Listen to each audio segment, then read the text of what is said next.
In this tutorial, we'll take a look at adding multimedia to your assignments. So here I'm in the module, and I'll select the assignment that I'm working on. There are several different options for media that you can insert. By selecting this option, you can add a video note. This will record directly from your browser and your webcam. If you've created other video notes, you can search for those to upload them. You can upload videos directly from YouTube.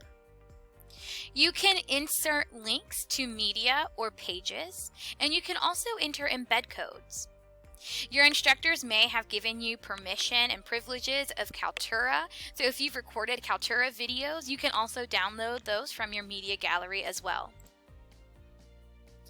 You also have some options of inserting links. This would most likely be helpful for you if you are trying to upload something from your Google Drive or your OneDrive.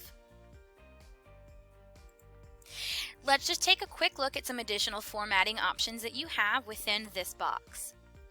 To create bulleted or numbered lists, you will select this option or your ordered list here.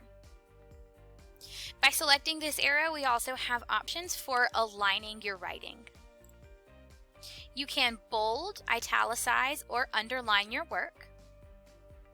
You can also change your font size, and your font color. Just remember to follow the instructions you've been given when you begin to play around with inserting media and formatting your work. One last thing before we go, to spell check your work, you can simply select the A with the check mark below, and it will run a report for you.